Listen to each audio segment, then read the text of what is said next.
आपने बोला शादी के बाद पराये पुरुष को नहीं देखना। अगर कोई औरत शादी के बाद भी अपने पति से भी ज्यादा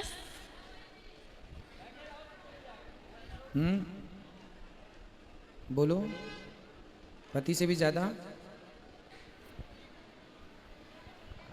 पूछो, संभालो अपने आप को, बोलो। पति से भी ज्यादा कृष्ण से प्यार करती है तो क्या है? तो कृष्ण पर पुरुष नहीं है, पर पुरुष का मना किया है। कृष्ण तो अपने ही हैं, सदा से अपने हैं। तुम हो एक अगोचर सबके प्राणपति, वो तो अपने हैं। पर पुरुष तो दुनिया की ये लोगों को पर पुरुष कहा जाता है, भगवान पर पुरुष नहीं है। भगवान तो ये पति जो है ये तो शादी के बाद मिला है, पर भगवान तो जन्म से ही हमारे हैं, इसलिए वो पर नहीं है। पर तो दुनिया है।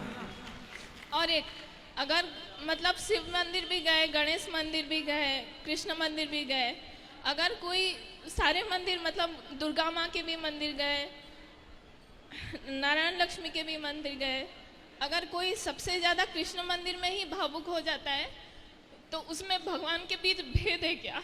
नहीं, भेद नहीं है। घर में बहुत सारे लोग होते हैं ना, जब एक बहू घर में आती है दुल्हन बन करके ससुराल जाती है तो वहाँ उसका पति भी होता है, देवर भी होता है, जेठ भी होता है, सास भी होती है, जेठानी भी होती है, ससुर भी मतलब बहुत सारे सदस्य होते हैं, है ना।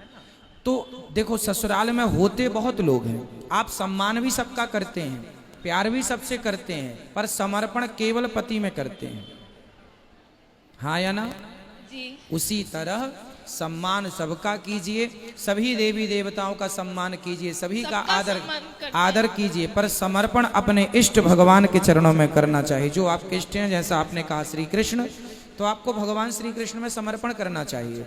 परंतु आप सबको सम्मान, गणेश जी का भी आदर बना रहे, भगवान शंकर जी का भी आदर बना रहे, सम्मान करते हैं, लेकिन भावुक समर्पण, ये जो आप भावुक बोल रहे हैं ये आपका समर्पण है, अच्छा है। भावुक हो जाना भगवान के आगे ये दर्शाता है कि आप भगवान से प्रेम करते हैं, और प्रेम की ही पर्यायवाची भक्ति है।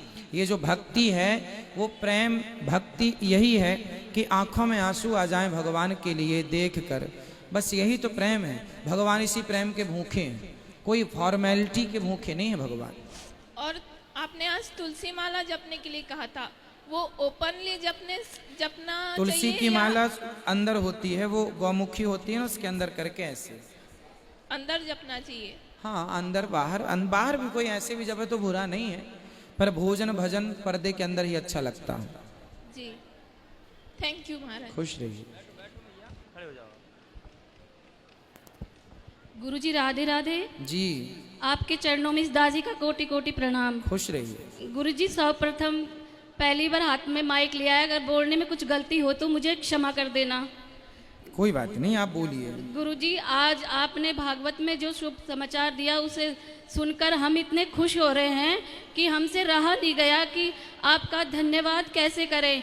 आपने कहा कि आप जयपुर जा रहे हैं भागवत सुनाने के लिए, तो हमें इतनी खुशी हुई कि बता नहीं सकते गुरुजी। तो आप जयपुर से ही हैं? हाँ जी गुरुजी। वाह, सुंदर। बहुत खुशी हुई। एक बार तो मन कर रहा था कि बहुत नाच ले, लेकिन वो क्या है कि भागवत में हमारी कास्ट में ऐसे ओपन में डांस नहीं करते ना, इसलिए। कोई बात नहीं, अब आप जब वहाँ आएंगे कथा सुनाने तो आप तो खूब झूमिएगा। और बहुत सारे लोगों को लेके आएंगे हमारे साथ। बिल्कुल। गुरुजी मैं से पूछ रही थी कि जैसे नहाते समय हम एक दो शब्द ऐसे कुछ बोलते हैं तो इसका क्या मतलब है? क्या बोलते हैं? जैसे कि हरिओम तो बोलते ही हैं, उसके बाद बोलते हैं भीजे कान हुए स्नान, भीजे कंठ पहुँचे बैकुंठ, भीजी छाती नहाए काती, भीजी काया मिली माया, सूरज जी का कुंड कुनाला, जल मोत्या की माला, जल का जामा पहरो, हरि का मंदिर देखो। इसका क्या मतलब है? इसका मतलब ये है कि जब हम कोई तीर्थ नहीं जा पाते, हम घर में जब स्नान करते हैं ना, हाँ जी। तो हम कई लोग ऐसे होते हैं हर हर गंगे करते हुए, हम यदि तीर्थ नहीं गए, गंगा नहीं नहाए, नर्मदा नहीं नहाए, और घर में स्नान करते समय यदि हमने गंगा यमुना कावेरी का स्मरण कर लिया तो हमें गंगा स्नान का फल घर बैठे मिल जाता है केवल स्मरण मात्र से। तो उसमें हरि का नाम आ रहा, भगवान का नाम आ रहा, तो ये ताकि हमें स्नान करना भी उसका भी पुण्य मिले, उसका भी फल मिले, इसलिए। वो क्या है, हमारी दादी सास जी जो थी वो बोलती थी, तो उनसे सुना था हमने। हाँ अच्छा इसलिए है, बोलते पुराने हैं। लोग तो हर हर गंगे कहते हुए के है ना, सबका भगवान का स्मरण करते हुए नहाते थे।